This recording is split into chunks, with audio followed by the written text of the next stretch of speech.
In 2019, Pornhub reported 115 million visits per day. A new survey of people aged 15 to 29 found that 82% of women and 100% of men viewed porn. Due to easy access on phones, porn consumption has increased rapidly in recent years. It was only in the early 90s that people were just relying on static images in magazines. I mean, embarrassing. A new survey found that 82% of people failed when trying to quit pornography. So today, we are going to explain exactly what happens to your brain and body when you try to quit porn. On day one of quitting pornography, you likely won't notice much. Within the first 24 hours, most men and women had overall good moods and were excited by the task. Trying to not look at porn, maybe they had some extra time to read a book, cook a new meal, stare at a wall. It's on day two of quitting porn when physiological symptoms started to appear. You may be asking, how much porn do you have to be watching to have physiological symptoms when trying to quit? And this is a nuanced question. Most academic studies on the neurophysiology of pornography use involve people who self-identify as having PPU, problematic porn use. This is not directly related to how much you consume, but whether you feel porn is negatively affecting your life. In 2011, 13% of men were viewing porn every day. Now, the number seems to be closer to 39%, but the change in self-diagnosed PPU patients hasn't changed as drastically as you'd think. Right now, studies say around 6% of people admit that they have problematic porn use. Again, this is people self-identifying as having a problem with porn and then seeking out help. Either way, studying people with PPU is currently the only way that we can study how porn affects all of us. On day two of quitting is when people with PPU reported increased anxiety, inability to sleep, inability to concentrate, and wanting porn more than 3 times per day. This is because problematic porn use does change your brain. It affects the noggin. Your brain has neuroplasticity, meaning it physically changes in response to your behavior. The change happens here in the gray matter of your brain, which physically changes due to porn use. An example of how gray matter changes involves juggling. A group of 24 non-jugglers had their brains scanned. They were divided into 2 groups. One group practiced juggling for 3 months, the other didn't.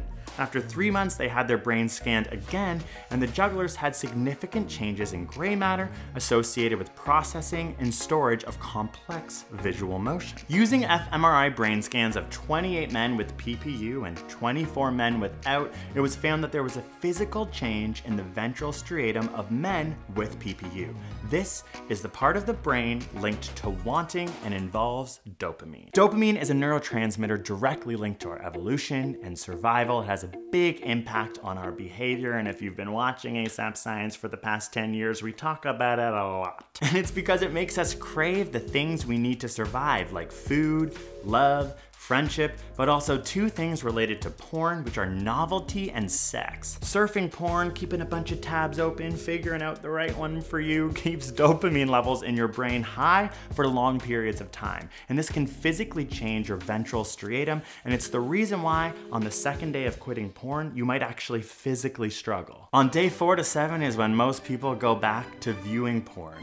A big reason for returning was anxiety. One study found that people with PPU exhibited higher traits of anxiety than controls, even though both groups didn't have a diagnosed anxiety disorder. People with problematic porn use were using porn to alleviate their anxiety, but most people said it actually didn't help. Interestingly, a lot of the neurological studies found that people with problematic porn use want porn more, but don't like it any more than control groups.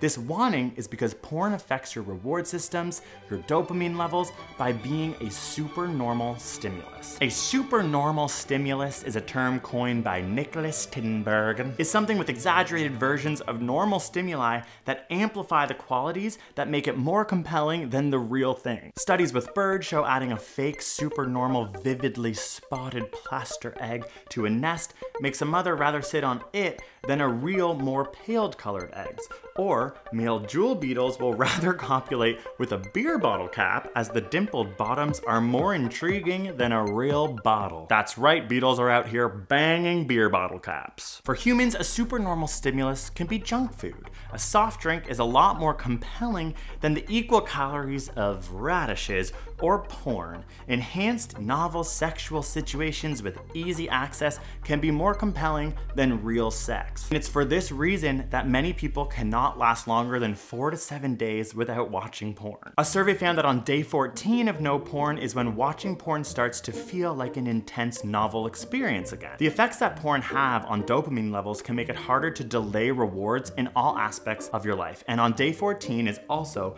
when the survey found that people could do challenging tasks for longer times and delay gratification better. Essentially, watching porn on your phone is a quick fix. And I notice when I'm doing it a lot, I do have a harder time like sitting down and reading a book or working on work for long periods of time. So they say it takes 2 weeks to start to feel like you can delay gratification better after watching too much porn on your phone. On day 30 is when you will notice a change in concentration and have clearer thoughts. One study had people abstain from junk food and another group abstained from porn, and found the people who abstained from porn were better at delaying gratification and had less brain fog than those who abstained from junk food. After 3 months, if we go back to the jugglers, is when they noticed gray matter returned to baseline. They asked both groups, the ones that could now juggle and the ones that couldn't, to stop practicing juggling for 3 months. And this is how long it took the gray matter to go back to quote-unquote normal. So after 3 months of no porn, you can expect gray matter changes in your brain